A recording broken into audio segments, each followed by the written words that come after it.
I think some of what makes us different and special is how we work with our clients. We're an agency partner, but we really try to function as almost like a plug-in to their internal teams. Do you know why Fiverr noticed you above all other agencies they might have been scoping out? I think we fell squarely into that realm of serving smaller and medium-sized businesses, which are basically the same types of clientele that Fiverr serves on their platform. The types of clients you have, I know you mentioned beauty companies, lifestyle brands, fashion. Did you already have that scope when you began? Over time, we kind of learned where we made the most impact, and we also started to specialize our processes and our strategies. Like if we were to take on any fashion brand, skincare brand, luxury brand, we would be able to plug in exactly what they needed because we have a recipe.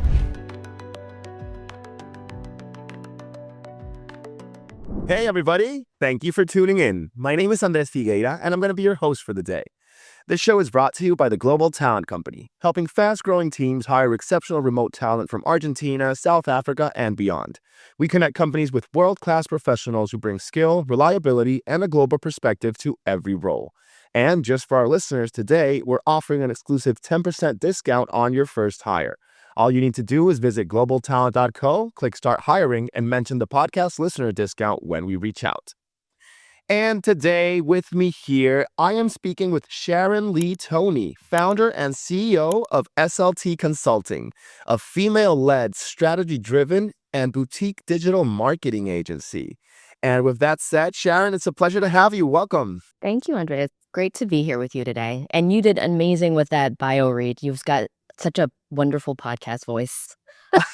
Appreciate it. I love that we're starting out on this, but then because this is the first female-led SLT, marketing agency I'm speaking to.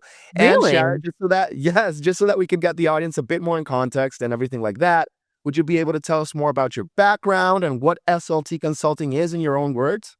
So as you mentioned, I lead a boutique digital marketing agency called SLT Consulting, SLTC for short. I started it back in 2018. So we've been around for almost 8 years. Almost 8 years. It's been crazy, right? It doesn't feel like that all the time. But so we've been around for 7 or 8 years. I work with a team of about 30 folks, and we work with clients that are mainly e-commerce brands, typically in fashion, beauty, lifestyle, luxury, home goods, that kind of thing. We've kind of had an evolution. So 2 years after I started my business in 2020, when the whole world changed and everyone needed digital marketing, we grew a ton. And so we've always had a lot of success. I think some of what makes us different and special is how we work with our clients. We're an agency partner, but we really try to function as almost like a plug-in to their internal teams. So we typically work best with companies that are at a growth stage. You know, they're usually already at like a $5 million, $10 million revenue mark per year, but are looking to scale and grow and be even more profitable, right? And even be more impactful. And so our team comes in. I've got a great team of just super smart, mostly women, super smart team members who have a ton of experience, and we've worked, in this space for a long time. And we do everything from diagnose what's going on for our clients, and then come up with new ideas, and we then execute that across websites, social media, paid marketing. So majority of what we do is performance marketing. We run ads on Meta and TikTok and Reddit and that kind of thing. Email marketing, SEO, and now GEO or AI SEO has become big, right? Influencer marketing. So basically all digital touch points. We kind of surround the consumer and the customer with all of those things. And then we really help the clients to grow. And we really, as a result of that, help our own agency to grow, because then we win awards for that work and we, get great referrals and stuff. But all that to say, so we were growing really fast. And 2 years after I started my business, a really big public company named Fiverr came and offered to buy my agency. So I sold my agency to Fiverr back in 2020. It was a great time to sell because the world was just crazy. And it was like, I don't know. They came and they said, can we buy your business? I was like, yeah, okay. I have no idea. I don't know what's happening. We don't know what's going to happen tomorrow. This might be a convenient move. go along with this amazing offer that you just gave me. So the business was actually a wholly owned subsidiary at Fiverr Inc. for 5 years, up until the end of last year. So we're in 2026 now, right? It's end of 2025. And I recently just bought back the business at the beginning of this year. So for the last, it's like almost it's been over a little bit over 2 months. I have my business back, so I'm a wholly owned, like it's back under my ownership again.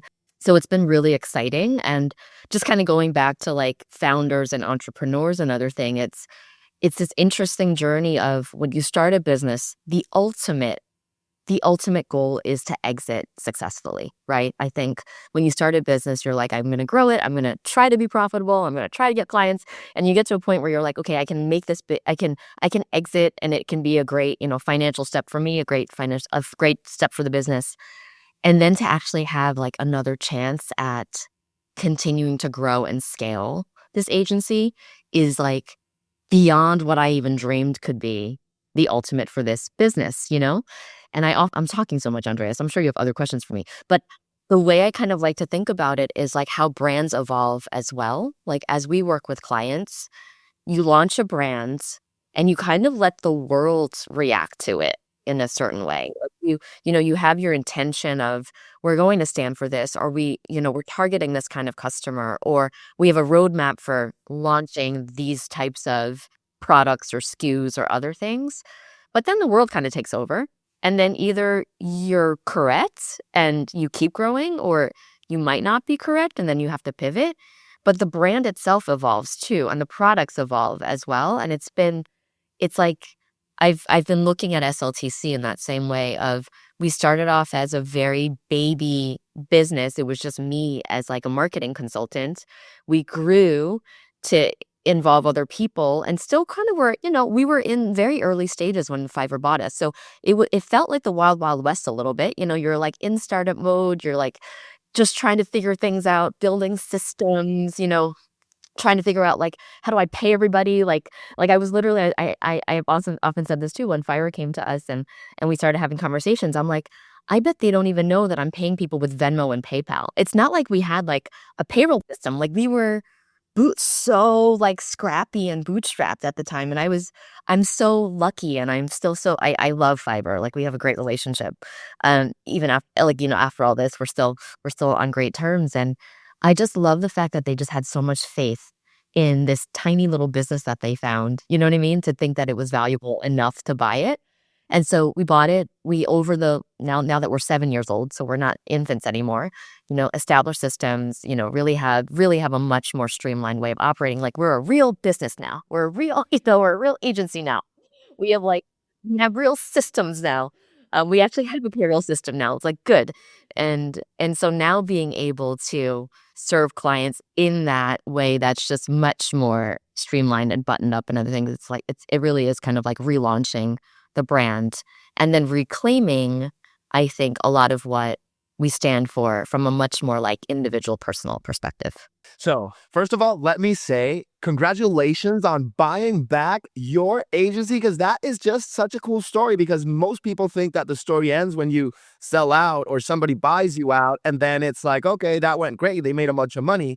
But it's true that companies are like your baby that you nurtured, that you grew, and that you taught to make it work, to make it walk, to make it be able to stand on itself, and being able to reclaim that, as you mentioned, it must feel so powerful and so empowering in the fact that you're able now again to do what you want to do with your agency in the way that you feel is most fit. Because I'm not sure how the relationship with Fiverr worked while they bought you guys, but I do have one question. Do you know why Fiverr noticed you above all other agencies they might have been scoping out? Is there like Oh, a it's reason? me, Andreas. I'm just kidding. I think it was a couple of things. I think that from a business perspective, they obviously had their strategy of what types of businesses they were looking to acquire at that time, right? And so I think we fell squarely into that realm of serving smaller and medium-sized businesses, which are basically the same types of clientele that Fiverr serves on their platform. Like if you think about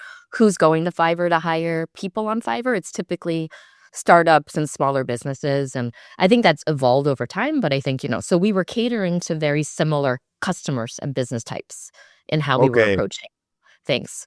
But I think the other reasons why were that my company was and still is. We've evolved. We changed and now we've gone back, but we are an agency with the same consistent team, but I work with freelancers within the agency, and it allows us to then tap into specialized talent or, other folks that might not be part of like the full-time employee pool. And so Fiverr is so much about freelancing, right? And like empowering freelancers. And so this was also, again, strategically and made sense from that perspective.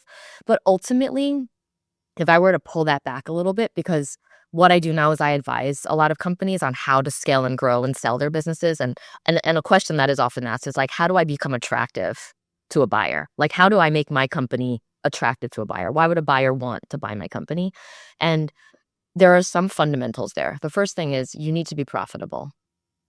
Point blank, right? Like, it's very rare that another business would buy your business if you're losing money. That's just the name of it. So one thing to make sure of as a founder or an entrepreneur or even a brand leader, like, whoever's listening here might not actually be an entrepreneur. They might just be leading a P&L within a company.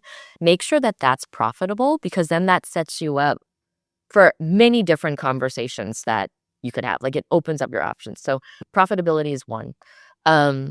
I think that having a shared strategic vision was another thing. So, when I started SLTC, my vision was always to be able to create a team and create a business that would allow people from every walk of life, from all backgrounds, from any kind of like skill set to come together and to serve clients in a way that made sense and would best support and best fit that client. Meaning, smaller businesses that don't have huge budgets to hire these global, you know, blue chip agencies would come to us, and they'd still be working with people within my team that basically worked at those big agencies or worked at other big companies or even worked at their competitors. You know what I mean? Like, if someone from Procter and Gamble came and said, "Hey, we want to hire you guys for marketing." I personally used to work at Unilever, which is one of their biggest competitors.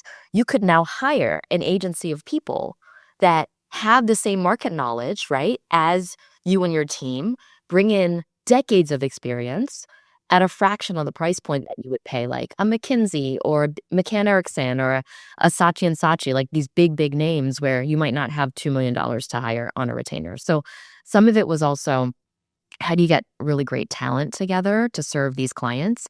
And I think that shared interest of, watching how I built the team and then watching the types of clients that we worked with, because we've worked with big names like Peloton, we've worked with big names like Sweetgreen, we've worked with Facebook. Like, our clients are, a lot of the clients are brands that are already established, and to see our little scrappy company do that was really interesting. And how is this working, and also how do you then operationalize things so that you're still providing a great level of client service? Because beyond anything, when it comes to service businesses, it's about the relationships, right? Like you really have to, and especially if you're a marketing agency, you need to understand the client's business. You need to really feel like you're their strategic partner. You need to be invested in their success. And we were able to do that because the way that we were running was so boutique. But I had also created a system where it was kind of like, okay, well, because you are just not just, but because you're a freelancer with us, you can choose to work on Mondays and Tuesdays only and take Wednesdays to Friday off. But we just need you to be able to be available for client calls, finish your deliverables on time, right? So it was like this very flexible way of working. And this started before COVID. So it actually was kind of a new, at the time, it was like a new way of thinking. It was kind of like, wow, you have this remote virtual team and you're able to still deliver high quality. And so anyway, so that's kind of, I think, in the beginning, what made them interested. And then I think ultimately it's the relationships that you also have with the acquirer. And we were working on some projects together, and they were really happy with the output of those. No, so I love the fact that you mentioned that it is very important to get like the best talent on your team because there's no need to sacrifice quality for pricing when you do have people behind your back and that are working alongside you that have all these years of experience, because that is what actually brings value to the table.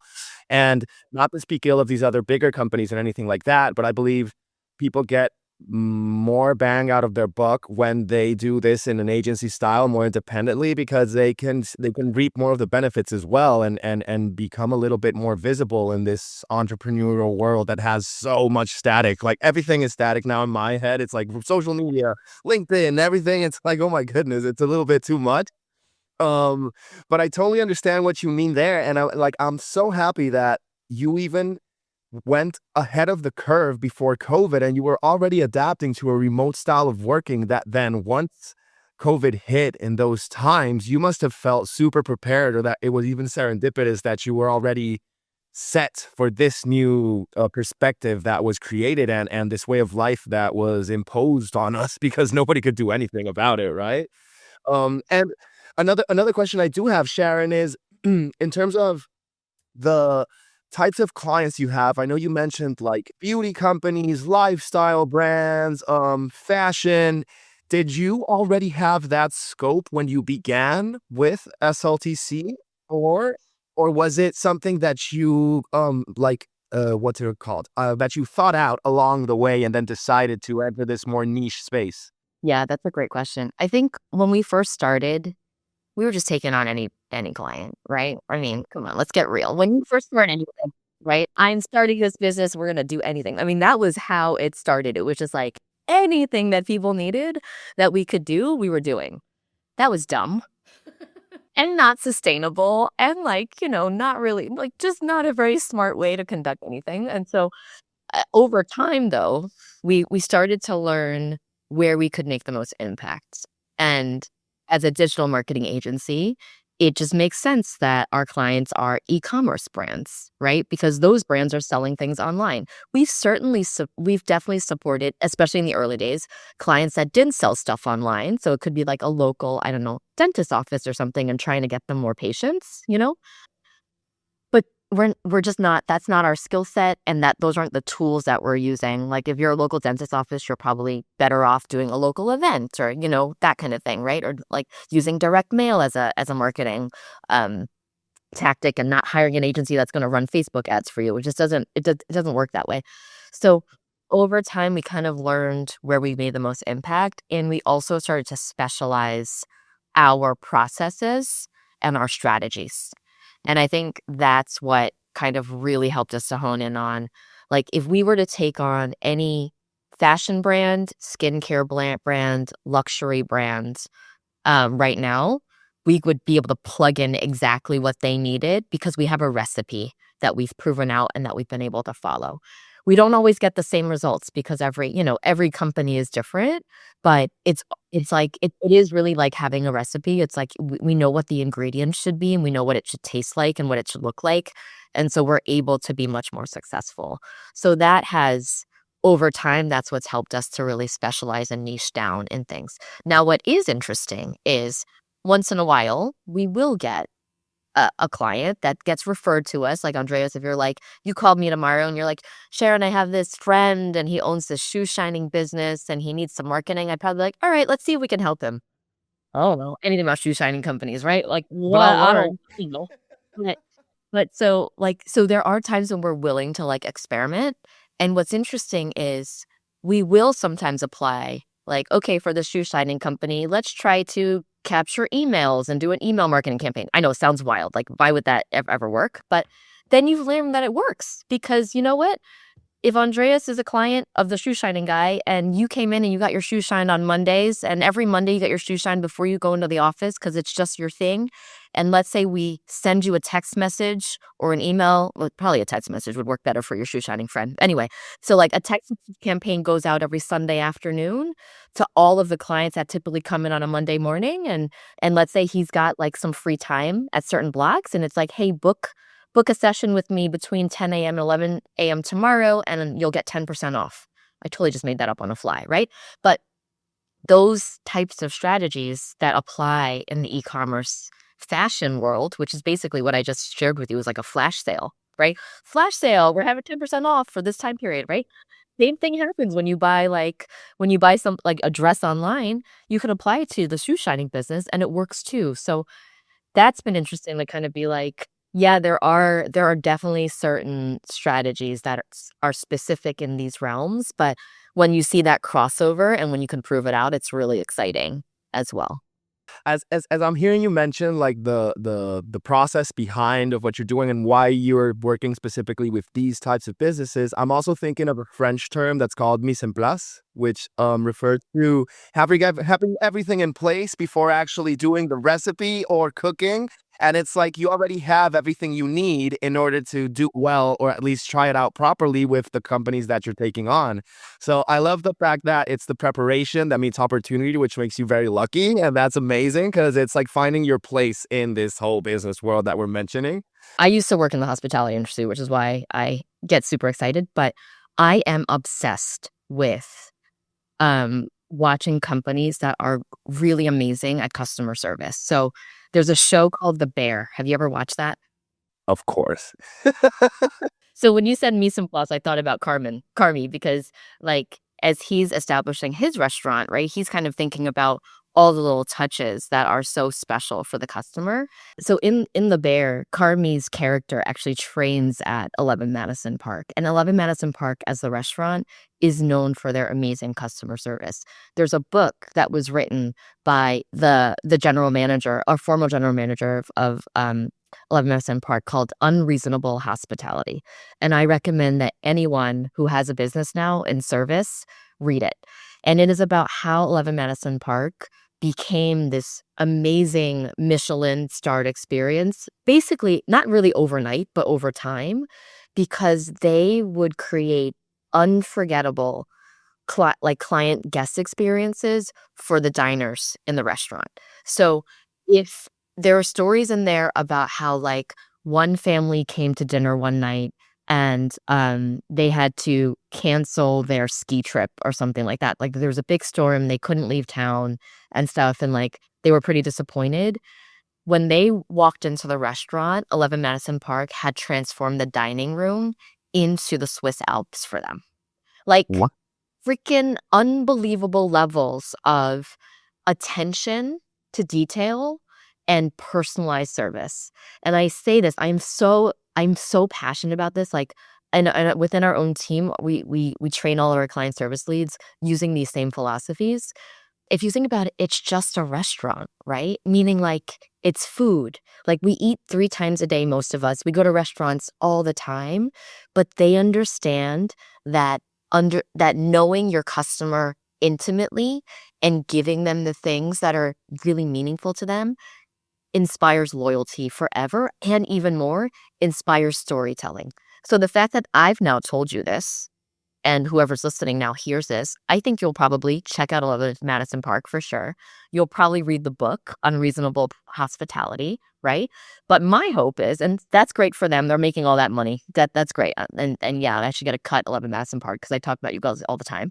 But my hope is that we as business owners and brand leaders really take that to heart, because every little thing that the customer touches and that you give to them, it can be that meaningful, from like the packaging of what you're shipping your products in. Like when something arrives on someone's doorstep and they open the box, what does that look like?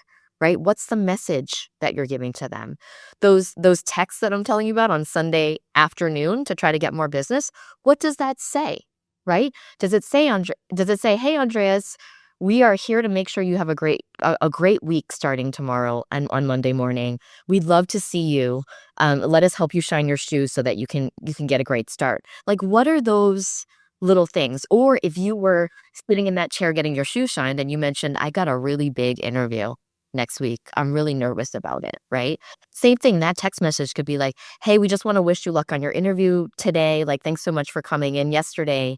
That kind of thing. Like, what are those moments that really show that you get them and that you've heard what they're saying and that you know what they need?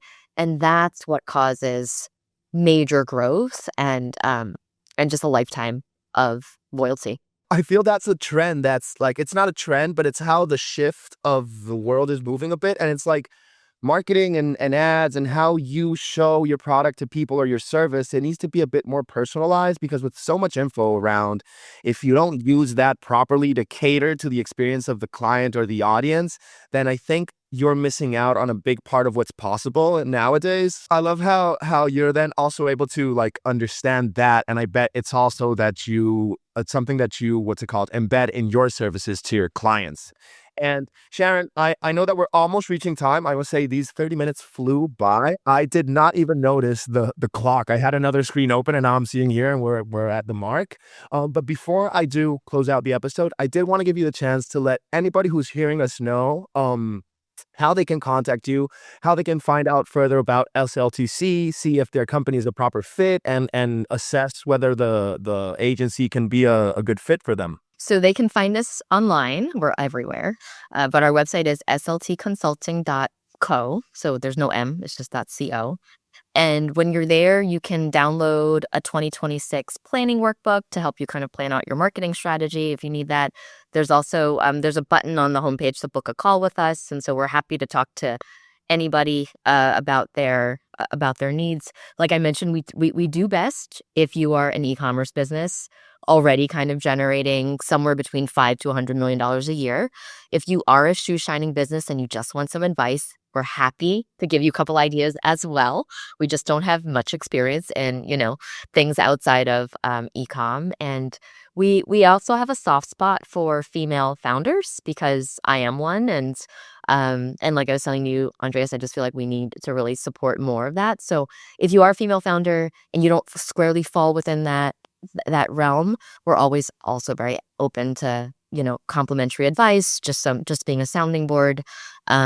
And I personally am very happy to talk to anybody who's scaling, growing, and potentially wanting to sell their business too. Because one thing that I learned in my own process is that I just personally didn't know a lot of people that had done that before. And I think that there's just so much to be gained when you can hear firsthand experience of someone else. So any of those things. You can also find me on LinkedIn through Sharon Lee Thony. And I think we might re-air this on our podcast. I'm a co-host of a podcast called Modern Minorities. So you can check us out there too. But I'll see if you're open to it, Andreas, I'll see if we can put it on our feed as well so that my audience on that side can hear this and then hopefully listen to future episodes of yours.